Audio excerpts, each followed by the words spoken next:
back to another B.Trades video. Today I didn't end up taking a trade. This is my trade recap. If you weren't here for the first video, my challenge for April 2025 is to make 20K in payouts. And I restarted my Express accounts just so we can go through passing the combines together and getting my payouts in Express accounts. Anyways, if you don't know how prop firms work, search it up. Yeah. Anyways, let's get into the video. In pre-market, we had two SMT divergence. ES made a lower high, and NASDAQ made a higher high, which tells me it was bearish.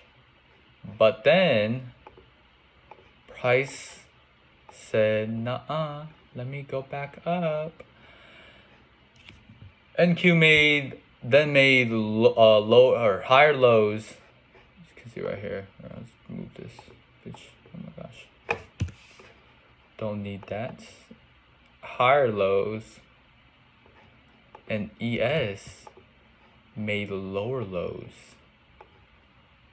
Wow, which tells me ES was the laggy index, and that's why I traded on today. I usually trade micro contracts, not macro or minis, whatever it's called, because yeah, I trade 5 to 8 depending on how confident I am in the setup. But today I knew it was a low probability day. We had high impact news.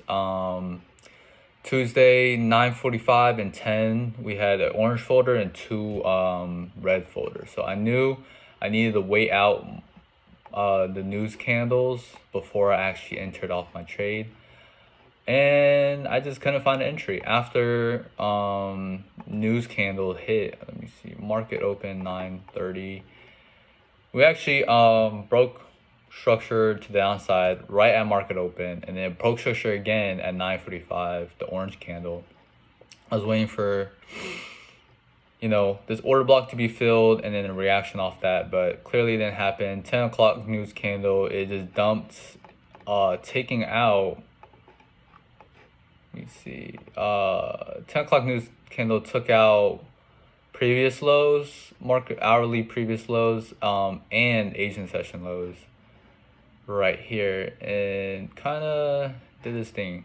All right, so same with NQ. I didn't see another S&T divergence after that, after the whole news candle, so neither on higher time frame or 5 minutes.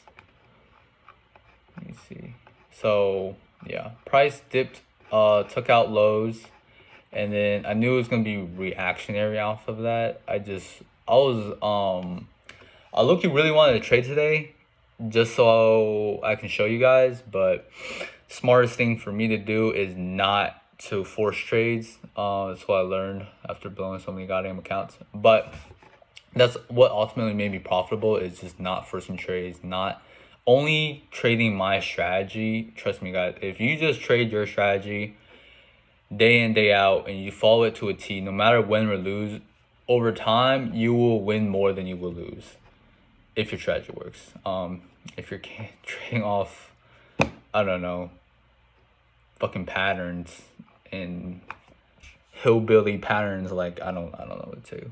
Not to shit on pattern traders, but it just doesn't work for me. Anyways, after it took out hourly lows, I was actually ready, because I usually get off the market at like 10:30, 11, because I'm only an AM session trader. I'm not a PM session trader. So I usually get off after 11, the latest. But yeah, price broke structure shortly after it took out hourly lows, but I just couldn't find an entry, neither on ES or NASDAQ. Yeah, I just kept going up and up and up. There was no, it didn't come down, fill the order block or equilibrium, no fair value gap, nothing. It just went up. So unless I don't enter on the 1 minute, but I know some traders do, there was a 1 minute fair value gap entry right here. Boom, this candle into this fair value gap, broke structure right here, know, stops, take profits and whatnot, you would have won. But I like being on 5 minute. It gives me a higher probability as far as my trading is concerned. And yeah, I'm a high win rate, low risk reward trader. So that means my win rate is pretty high. My win rate is around 65 to 70%.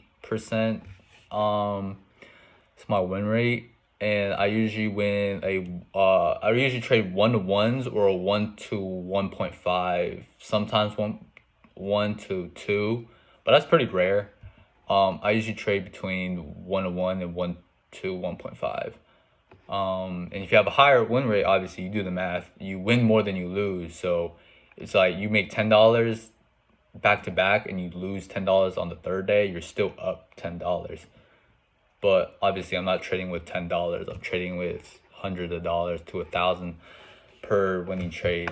So yeah, that's it for the trade recap. I'm proud of myself for sticking to my strategy and not forcing a trade. You guys helped me do that. Because I know I'll be posting my trades and my thought process and stuff. So keeps me disciplined, keeps me accountable. And hopefully, I'll see you guys tomorrow. I might not trade tomorrow. It's looking, I don't normally trade on APD, unemployment news change, or employment news change. I usually don't, just because when I back test it, I just don't have a good time trading that shit. But, and Trump speaks at 4. I might trade tomorrow, I might not, but we will see. Hopefully I come tomorrow and I will win the trade by following my strategy. So I'll see you guys tomorrow.